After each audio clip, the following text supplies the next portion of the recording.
esteemed shluchim, honorable lay leaders, and dear friends. Greetings from the Rebbe shluchim and shluchis in Nigeria. When we arrived in Nigeria, we knew life wouldn't be easy, because in Nigeria, you always expect the unexpected. This is why we were thrilled when my colleague and fellow shliach, Rabbi from Abuja, the capital of Nigeria, called us last year to assure us, you can clap again for him,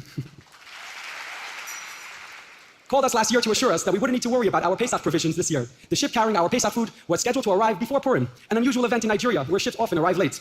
The ship arrived on time, but sadly, our container could not be offloaded because the only operating crane broke down. Like I said, in Nigeria, expect the unexpected. You can imagine how we felt when the ship departed with our container on board.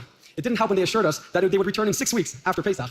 We contacted the shipping line and were told that we can meet up with the ship in Ghana. My dear friends, a trip to Ghana is a dangerous undertaking. Even if we hired a security team to keep us safe, we would require 3 visas to cross 3 borders while managing countless roadblocks manned by official and not so official militias. Needless to say, we didn't make the trip. Instead, we organized seders throughout Nigeria, not knowing where the food would come from. We trusted that we would succeed because, charged by the Rebbe's call, we were engaged in Hashem's sacred work. Indeed, we were able to make alternate arrangements at the last minute, and we had a beautiful Pesach. Our container arrived, as promised, after Pesach. We are now proud to be the first Chabadis in the world to be fully stocked for next year Pesach. In this week's Torah portion, we read, Ve'ele toldos Yitzchak ben Avram, Avram ha'ilidas Yitzchak. These are the offspring of Yitzchak, son of Avram. Avram begot Yitzchak. Many have noted that Avram embodied generosity and love, whereas Yitzchak personified determination and focused strength. Father and son were complete opposites, yet one begot the other. One, a seamless continuum of the other. How could that be? What is the common denominator between extroversion and introversion? Indiscriminate love and severe fortitude.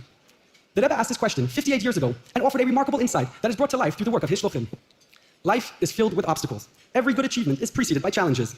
No good deed can be accomplished without the determination to overcome hurdles. For every Chabad house established around the world, there are countless obstacles that must be overcome. Before every dawn, there is a long night. Behind every success, there is incredible stress.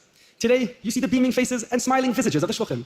We see the Avram trait, outgoing, successful, and giving. But Avram begets Yitzchak. No Avram can succeed without an active Yitzchak trait to overcome challenges. The momentum generated by overcoming obstacles augurs the breakout success that follows. The heavier the load, the greater the haul. The darker the night, the more glorious the morning. The more difficult the challenge, the more blessed the success. The secret of Chabad is not the miracle of our successes. It is the miracle of the shliach and shluchah's willingness to lift the load for the Rebbe's cause, to respond with a smile and alacrity when circumstances call for mesiras nefesh, because Yitzchak and Avram are 2 sides of one coin. The more determined the persistence of Yitzchak, the more spectacular is the success of Avram.